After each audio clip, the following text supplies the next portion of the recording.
in a way, had adopted without realizing the Milton Friedman approach, that our only responsibility was to increase our profits and to keep growing. And it was when we realized the environment we're working in and all the changes and maybe ineffective governments that we started asking ourselves, is our role just to be a bank? Are there other opportunities where we can actually push our country forward?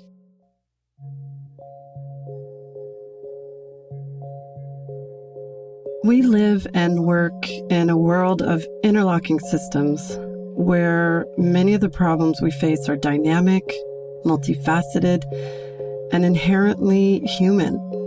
We believe that design thinking can help solve these problems, to provide answers, but big answers can only be found by asking big questions. Welcome to The Big Question, an IDEO podcast. I'm your host, Detria Williamson. Hi, this is Detria from IDEO, and in this episode of The Big Question, we're joined by Sandy Speicher, IDEO CEO, and by business maverick Carlos Rodriguez Pastor, chairman of Intercorp, to explore the big question of how might we build businesses with purpose at the heart. Carlos and Sandy, I'd like you to introduce yourself and tell me a little bit about how you both met.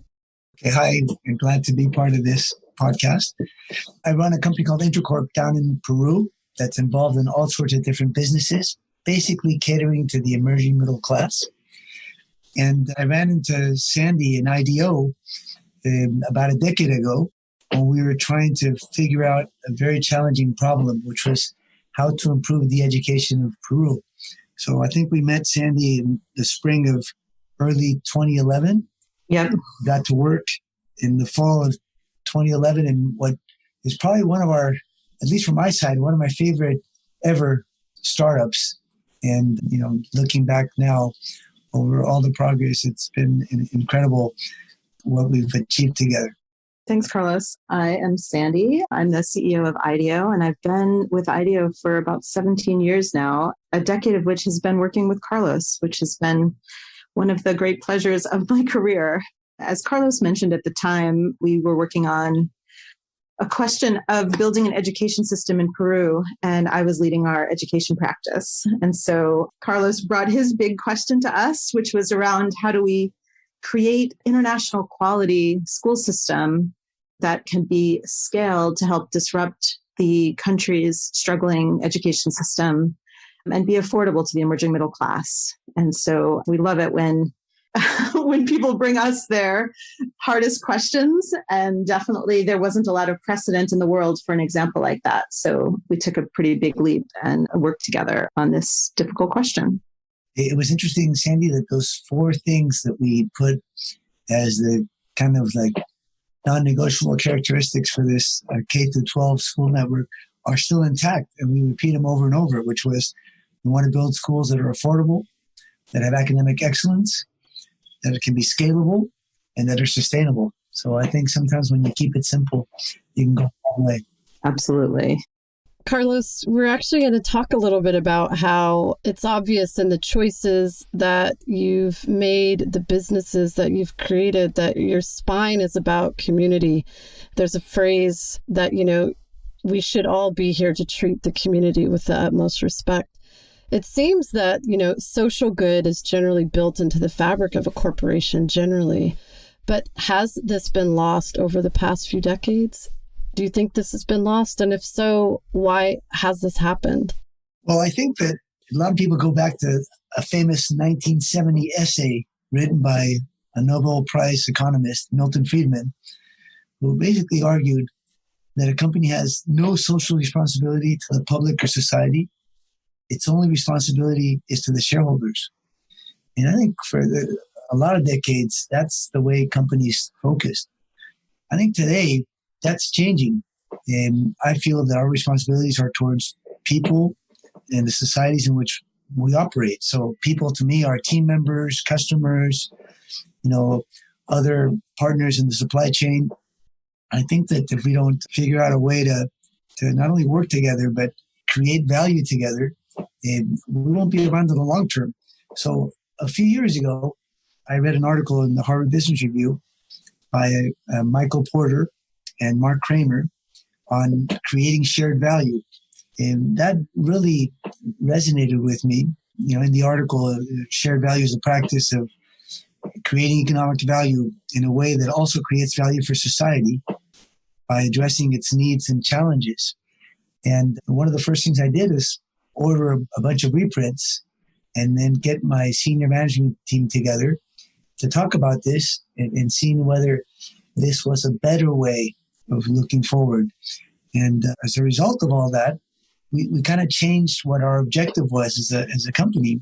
We started as a bank, and we're all about return on equity and having good credit ratings and those sort of things. But we realized that we lived and we operated in a country that had all sorts of other issues. So we started branching out and expanded to really focus on the emerging middle class and all of their needs. So as one of our key goals, which long-term was to be the business group that kind of helps Peru become a developed country, maybe in the shorter or medium term, we set our goal to help make Peru the best place to raise a family in Latin America. And that really resonated with everybody. That seemed a lot more important than just getting return on equity and return on shareholders. It turns out that by doing that, we also have very good return on equity and leading market shares in a lot of our businesses. But I'm not sure which one comes first. I think if you focus on a problem that's very challenging, it's big, and it motivates you, all the other things will probably follow. I'd say that being good is what's good for business. And many would argue, of course, that Intercorp is a purpose-led organization. But would you yourself say Intercorp is a purpose-led organization, Carlos? And if so, has that always been the case? It wasn't always the case. I'm trained as a banker. I spent a few years on Wall Street. So we were kind of, in a way, had adopted, without realizing, the Milton Friedman approach, that our only responsibility was to increase our profits and to keep growing. And it was when we realized the environment we're working in and all the changes and maybe ineffective governments that we started asking ourselves, is our role just to be a bank? Are there other opportunities where we can actually push our country forward?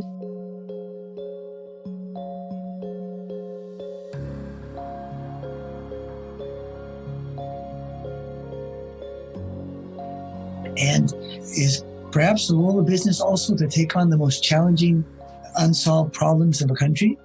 And that's when we started branching out to other things like healthcare and education. And now we're looking at how to develop the digital infrastructure of the country. So I think that's been the huge success of our group. If we just would have stayed as a bank, we probably would still be a successful bank, but we wouldn't have the impact that we've had. Now, it wasn't easy getting the buy-in originally, but then when you see what an inspiring purpose that we have, then it becomes a lot easier for people to start asking questions and seeing that everything we do is part of a building block to get to that greater goal. And Carlos, how were you able to build that purpose-led organization? Well, we have to get everybody involved. So I remember many years ago, I worked with a business school professor who wrote, to me, one of the best books on change. His name was John Cotter, and he wrote a book called Leading Change, and he describes 8 steps to kind of transform an organization, which is what we had to do. And the first of those steps is creating a sense of urgency. And we started working on that. Then we had to build a guiding coalition and form a strategic vision and so on, and the 8 steps. But we had to create a sense of urgency. And the way we did that is, why don't we put a goal that in our lifetime, we will, as a group, push forward dramatic change in Peru. So we got to get going. We don't have a lot of time. Let's not do it someday. Let's do it during our lifetime. It's going to be a 40 to 50 year challenge to become a developed country. That's how long it takes. That's how long it took countries like Korea and Singapore. So I'm happy to say we're a little bit more than halfway there, with a lot of challenges along the way, because you don't always get the right political leaders by the right economic environment. But we're still at it. So you can probably talk to most of our close to 85,000 team members, and they'll give you some sort of version that our real objective is to help Peru become the best place to raise a family in Latin America and eventually become a developed country. And what role do you feel that Intercorp does play in Peru today?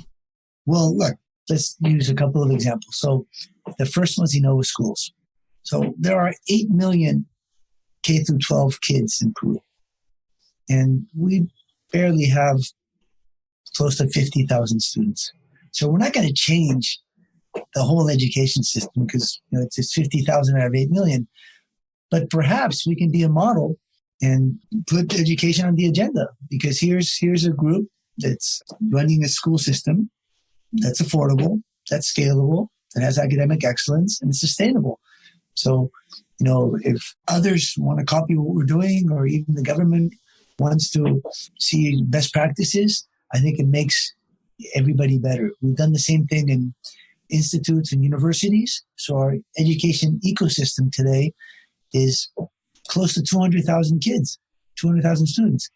So think about this. What is our country going to look like when these 200,000 kids are going into the labor market with totally different training than what they had before? These will be our future leaders. So if we look at it that way, I think we can have tremendous impact. Another project we're working on now is how to connect Peruvians who aren't connected with the high-speed internet through satellites. Imagine the possibilities that you open up to that segment that's been ignored, and fiber doesn't get there, and some of the cell towers aren't powerful to reach. So we think the satellite's the best option. Imagine the possibilities for financial services, fintech, for educational services, government services, health tech. We open up a whole new world, and that's a forgotten consumer, not just in Peru, in Latin America, and a lot of emerging economies. So we think that's a real exciting project that's coming our way in the next couple of years.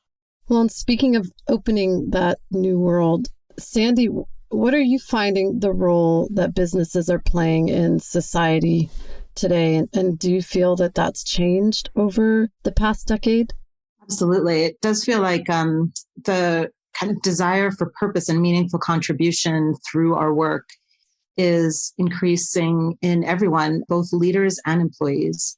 And the great thing, I think, is that leaders are really listening to that. And like Carlos, kind of wondering what it is that they can do from their role and the role of their organizations. And so, leaders are asking new questions about what new solutions can be created in order to better meet the needs of people, in order to create progress in society. And like Carlos is talking about with Innova Schools, creating proof points that show that change really is possible. But there's also been a really cool shift, I think, to not just creating, but co-creating. And Carlos nodded to this before, how companies are really connecting with all of their stakeholders and the communities that are a part of their existence, not just to design for them, but to design with them. And so, there's a lot of design that's happening, engaging people across organizations to co-create a purpose and values for the organization that we all want to be a part of.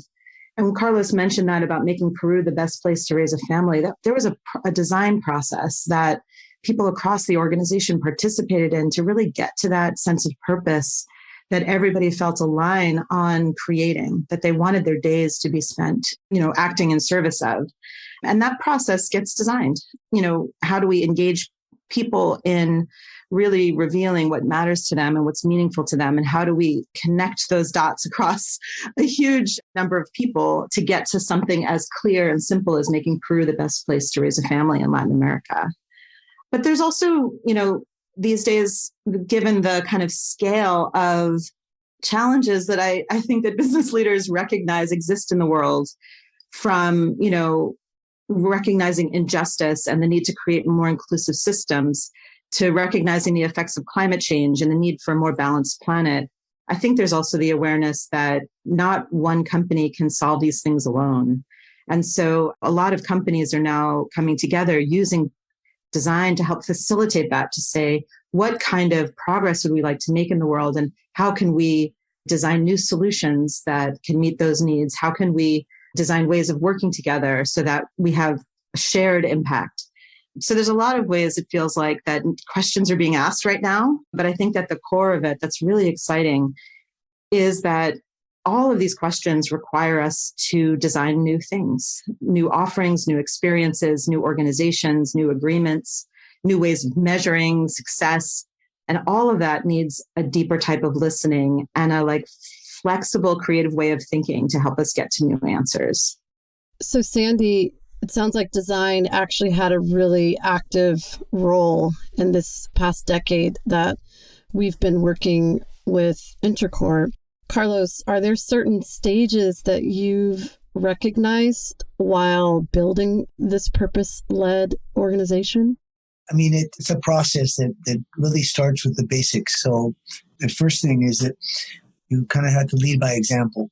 And you have to really be authentic and believe in this. This is not a check the box or, we had some incident in one of our companies and all of a sudden, diversity is important or race is important and so on. I think you have to walk the talk.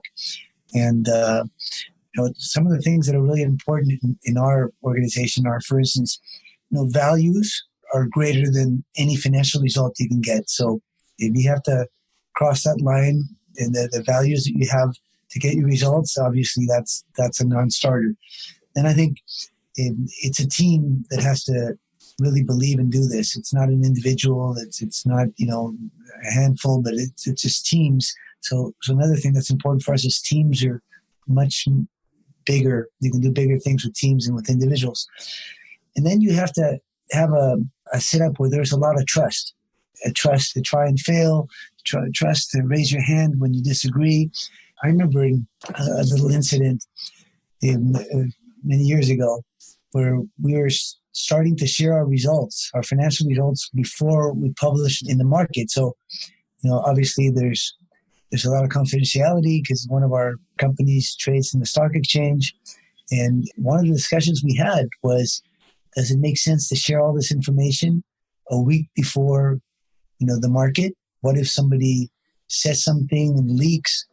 And, the response was, well, think about it. If you're not really that secure about doing something like that, then perhaps you don't have the right people. You don't trust your people.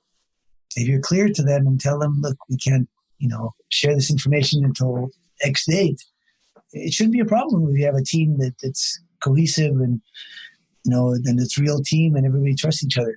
So we've been doing that ever since, and we've never had an issue. And there's some basic things you need to kind of have established before you can go on and chase your lofty goal. Sandy, how do you find design shows up as a partner through this? Carlos is mentioning the importance of trust. How does design show up as a partner for that? First of all, to do anything really difficult and new, you really do have to have trust in each other, trust in who we're working with, and we have to build trust with the communities that we're working with. And so I love trust as a kind of starting point for that conversation. When I think about the decade of work that we've done together, there have been so many different stages of it. And I think because that trust continues to deepen, and also our awareness of each other continues to deepen, and also I think that, we keep evolving because of the work that we've done together. So both of our organizations, I think, have evolved as a result of knowing each other and working together. So I think about that kind of early stage, which we've talked about, where we started working on a particular design question. In this case, it was a very large scale question around designing schools for Peru. But what that really helped us do is it helped us show that design could be valuable and that going through a human-centered process could produce new types of results that we hadn't imagined before. And I think that what that did was, and Carlos, please, build or correct me if this isn't your experience, but I feel like what it did was it sort of made people curious. Hey, what can design do for my business? You have so many businesses as part of Intercorp's network. And, some of the things that we did early on is we said, oh, you're curious about what design can do for you. Let's bring leaders together and help them understand what design thinking is, what it means to orient and act like a designer. And, over time, I think more and more leaders were intrigued about that. And we decided to kind of co-build a innovation capability within Intercorp rather than relying on IDEO as an outside organization to design for you. We decided to design together. And so we built what's called the La Victoria Lab as kind of a shared design studio. We wanted to make sure that we were with you as you were building those design capabilities. And what's been amazing at working with La Victoria Lab is it's really like a shared entity where we both kind of learn and push each other around what design can do and how it can keep growing. Over time, through the lab, we created shared wisdom. So getting to that purpose statement of making Peru the best place to raise a family in Latin America, we together worked on what are the needs of families across Latin America and how do we help business leaders really be in tune with that? How can we create this shared wisdom across all of the different companies within Intercorp? And over time, more and more questions, more and more design questions were coming up from leaders of the different businesses kind of saying, hey, here's an area that I'd really love to innovate, or here's a need that I'd really like to meet. Here's a question I have about the future. And so it's been really fun kind of to have the momentum of the scale that Intercorp's businesses work at to design across experiences for, movie theaters and banks to creating schools and healthcare clinics to really looking at what it means to bring the kind of flexible creative mindset of design into the way each of these organizations are run, especially in light of the digital transformation that everybody is undergoing. And so being really in tune with the needs of the challenges of both the businesses and the needs of Latin American families has really led us to a point right now where it feels like after a decade of really working together and building these kind of shared knowledge and shared capabilities, to being able to ask the questions of the future. What are we not yet working on? How are we leading into the future? And so, Carlos, I know you all are asking questions about climate and the way that, you might consider that throughout your businesses. And these are the perfect questions of innovation of our time. And it is really through this deep and trusted partnership that we're able to then say, what does it really mean to take on those questions, not just in theory or with possibility, but what does it really mean, kind of knowing each other so deeply?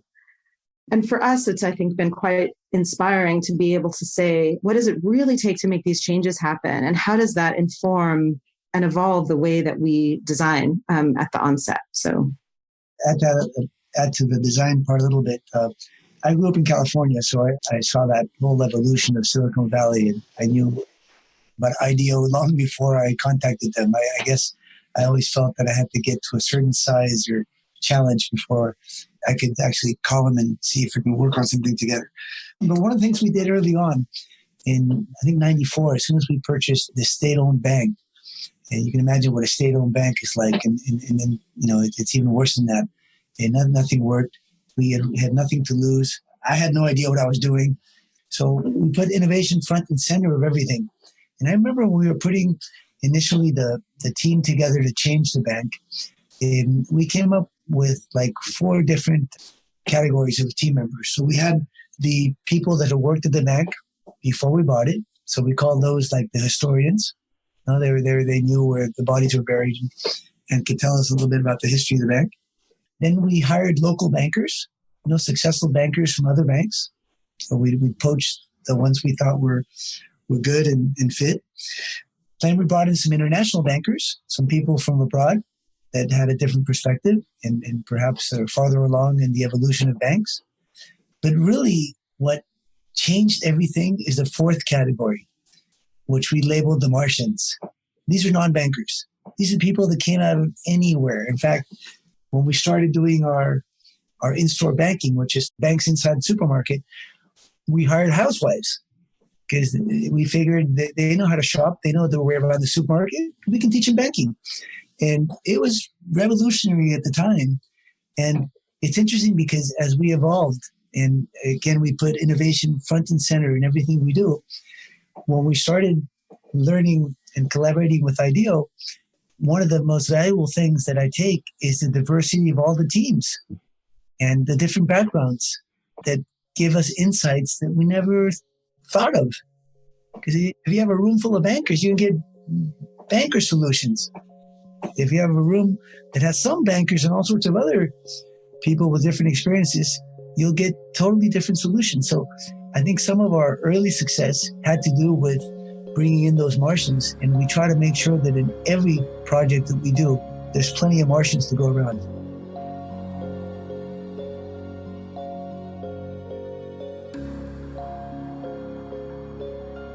I think sometimes people think, why don't you go to Mars because you got so many Martians in the group?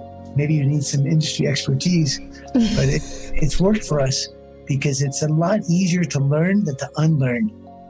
And sometimes it's hard if you've been in the same industry for 30 years to look at things in a different way. It's just not the way it's been done. So that whole evolution of unlearning sometimes can be very challenging. Carlos, there's a lot of goodness there. You have to promise us that you'll come back. We'll do a separate episode just on the importance of the Martians. I think that's our next episode. Sandy, I want to do a double click on something you said about this notion of not designing for, but designing with, and then connect that to the importance of innovation, Carlos, that you're mentioning. You've been quoted saying innovation is too important to be outsourced. Is this why you started La Victoria Lab? Yeah, we wanted to make sure that all of our companies, had the skill set, no matter how big they were. And some of our bigger companies already had their innovation teams, but this is a way to bring innovation across the entire, business ecosystem that we have. Because, maybe some companies could not afford to have their own innovation team early on. And this is a way kind of to give everybody that opportunity. But I also realized that we needed to work and partner with somebody that could show us the world. And, we could be kind of ground zero in Lima, but I'm not going to be putting offices all over the world and seeing what's going on with innovation. And IDEO does that brilliantly, better than anybody I know. And one of the best parts of starting a project is the inspiration trips, where we go and we learn and you meet. And I remember the Innova inspiration trips. We went all over. We were looking for the perfect school system. And, we didn't find one. We found a lot of good things from here, from KIP, a lot of things from over here, from there. And we kind of said, wow, nobody's really figured this out. Maybe we can be one of the early ones to contribute to this cause. And that's where we met partners that we're still working with, like Sal Khan of Khan Academy. I think Sandy was at that meeting. I was introduced to Sal, and this is when he was just starting out. He had a rented office, a lot of Captain Crunch all over the place. And I was explaining to Sal that we're going to, do this project. It's private sector. It's for profit. And when I say for profit, people's eyes start rolling because for profit and education sometimes don't really go well together. And Sal said to me, well, Carlos, we are free, but you're charging for your school. So we have to think of something. Maybe we can license it to you. And I was saying, oh boy, here we go. No, we're just doing a startup. We have nothing. And he already wants to license it. But you are the first one visiting us. So I can set a precedent and say that we do license to all the private guys. And he says, well, what about if we just do something to get started, $1, for the license?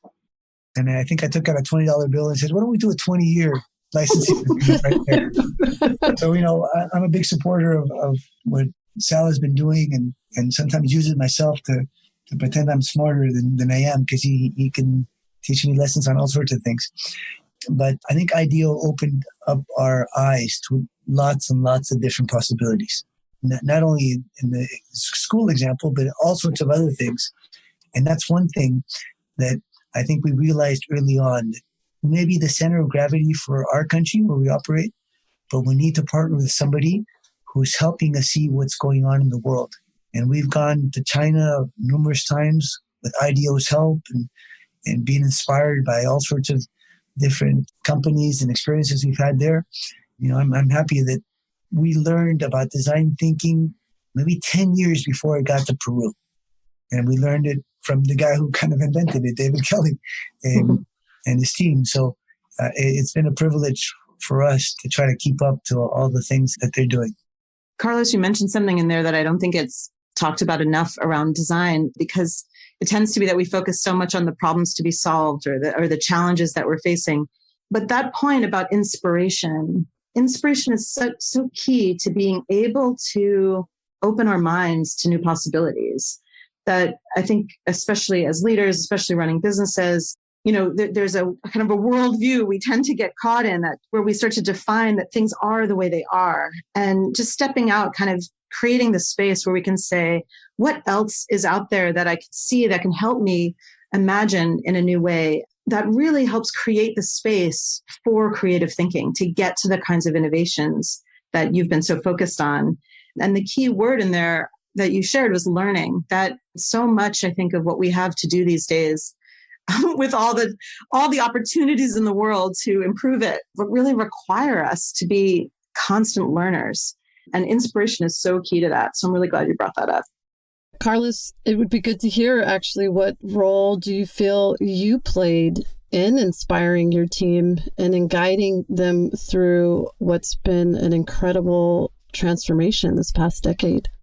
I think I'm become more of an enabler in the sense that I'm trying to always look out to see what are the places we can learn and be better. And my number one worry always, now just from the business standpoint, is complacency, that we feel that, our results are good enough and we have to do last year plus a little more and then the next year plus a little more and so on. And we kind of get in this rut. And then we start doing financial engineering so that we can look better by buying back shares and things like that. I really believe that, we have to continue to learn over and over and over. And that's why every year, a favorite trips is our learning trip. It's usually about a week long, and every year is in a different place. And we're there to learn. And it's actually, we're there to learn and also be humbled a little bit, because sometimes you think that you're it, and then you realize, wow, I'm not it. I'm not even close to being it. I have a lot to do, a lot to learn. And when we did our digital transformation learning trips, we spent a lot of time in China. And it was a fascinating trip because before going there, people would say, okay, I know digital's coming. And this is way pre-COVID, right? Because now it just seems kind of silly to talk about it. But it's going to come in over time, little by little. No need to rush. Let's just be rational about this. But when you go to China and see how far ahead they were, it's kind of like seeing the end of the movie and knowing how the movie ends before everybody else does. And you come back with this confidence. I know how this is going to work out. Now we have to do it. So one thing is to talk about it and to mention it and to just, over and over repeat it. The other thing is to experience it. And we experience these sort of dramatic changes in our learning trips. And we've gone all over. We've gone many times to Silicon Valley, even New York City. We've been to see some of the things going on at MIT, at Harvard. And we went to Argentina one year, and people were questioning, what are you doing in Argentina? Well, what are you going to learn from Argentina? Well, at the time, there were 5 unicorns in Latin America, and all of them were in Argentina. So they must be doing something interesting. And what we learned is that they happened to be Argentines, but they weren't thinking about just conquering Argentina. They were conquering the world. They became global companies, and all of them were digital. And we have an upcoming trip to Singapore and Malaysia to see the contrast between those two countries and all the things that they're doing in food tech and innovation there. So those are the trips where you feel a little bit bad in between the trip because you thought you were good and you're realizing, wow, I'm maybe average. But then you feel really great at the end of the trip saying, I can't wait to go home and implement all these things we've learned and make us even better. I think those are the most exciting parts of the year, because what we thought was the plan for next year usually gets reworked after one of those trips. Sandy, so we're celebrating 10 incredible years with Intercorp, IDEO and Intercorp. What do you feel is or has been the most exciting thing or part that's come out of this great partnership? There's so many things I could point to. I've got 2 thoughts. Can I answer? I've got 2 things. I mean, maybe it's cheesy to say it, but Carlos, I feel like the the friendships that we've been able to build to really be able to say, let's look at these hard questions together and imagine what we can do. Let's inspire each other. That has been really incredible. I feel really grateful for a lot of the relationships that I've been able to build with leaders across Intercorp. They're lifetime relationships. And so that's really just special and quite rare, I think, in business. But I'm also thinking of, I recently saw a photograph of a newborn baby who is wearing a cap with a logo on it that said Aviva. And I also recently met a woman who's a graduate of Innova Schools, and she's here at Stanford. And I think about the lives that we've been able to affect from the things that we've designed.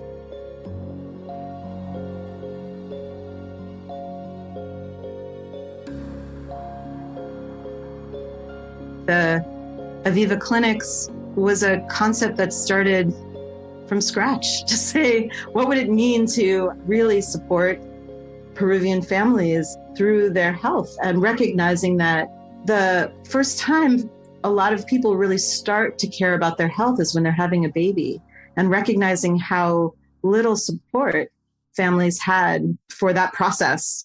So designing those clinics around the needs of, maternity care, and then just, seeing babies being born there, and then seeing the students graduating from Innova and the kind of opportunities that they have that they wouldn't have had otherwise.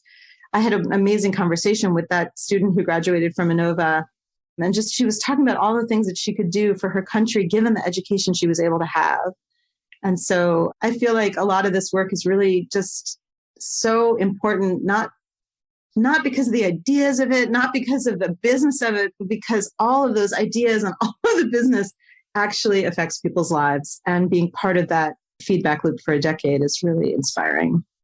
I would add to that sometimes we don't work with a lot of consultants, and I don't really regard IDEO as our consultant. It's our partner. And one of the things that many times I hear from consultants is the frustration that you do all this great work, and then I don't know what the percentage is, but a good percentage of that work ends up on somebody's shelf and never gets implemented. And that must be very frustrating, because that's a lot of hours, a lot of thought, a lot of, things that have gone into it. And I think what I like about them is that you can come to them with what may seem like a totally crazy idea, and they'll listen, write it down, and they give you the sense that anything is possible. There are no barriers. The barriers are in our mind. And I think on our side, we are pretty good at making projects and dreams and turning projects and dreams into reality. I think Sandy just mentioned a couple of examples. From designing that clinic with just a super team to then seeing that picture of that newborn, wow, that feels really good. Or the young woman who is now at Stanford, who my wife has been actually almost adopted and helping her get through, the rigors of such a top university with all the things that go outside of the academics. That's real. And doing this while having a lot of fun along the way, that's magic. Carlos and Sandy, thank you so much for being such great guests today and leaving us these really powerful messages. Carlos, we learned from you about how far a $20 bill can go and the importance of urgency. And you saying, let's not do it someday, let's actually do it today, and the importance of having the trust to fail. Sandy, thank you for your message around the importance of growing together as business partners and the notion of not designing for, but actually designing with. And I leave you both with this last big question, which is there a big question that actually keeps you up at night, Carlos? I mean, there's a lot of kind of small little things that occasionally keep you up at night that are the issues of the week or the month. But I think the one that's out there and creeps up all the time is, what will the future look like? What are we leaving behind for our kids? Are we getting started on the biggest challenges, or are we just kicking the can down the? And I want to make sure that I can look back as I end my days, hopefully a long time from now, and say, well, they may not be completed, but we're taking them on. whether it's climate or opportunity with education, healthcare, equality, diversity. And it's a long list. And in fact, you can probably use the United Nations 2030 Sustainable Development Goals if you want to add on to that list. But are we being good stewards of all the good things that we've been given? And are we making this world a better place? Or are we just leaving problems behind for others to solve? It could be just a country like Peru or a region like South America, or even things that are more related to the world. So I think that as you get to a certain stage of your life and you have some financial resources, you start getting involved in issues that are maybe much bigger than the company that you're involved in. So I think that's one of the things that I'll be working on in the coming years. And Sandy, do you have a question that keeps you up at night? I mean, it's funny. I think that I have a different career stage than Carlos, but a similar underlying, set of bubbling thoughts, which is how do we make sure that we're harnessing what this moment is bringing us? We see all the questions. We know the challenges in the world, and it is our job to figure out what to do with them. So I guess my version of that same need is really like, how do we make sure that we're not losing what this moment offers? The consciousness is there. Now it's time to design. Carlos and Sandy, thank you so much for leaving us such big messages and wisdom around asking the questions of the future and putting innovation in front of everything. Thank you, Carlos and Sandy. Thank you, Detria. Thank you, Detria. The Big Question is brought to you by IDEO. To find out more about us and how we create positive impact through design, head to IDEO.com. And then make sure to search for The Big Question in Apple Podcasts, Spotify, or anywhere else podcasts are found. Make sure to click subscribe so you don't miss any future episodes. On behalf of the team here at IDEO, thanks for listening.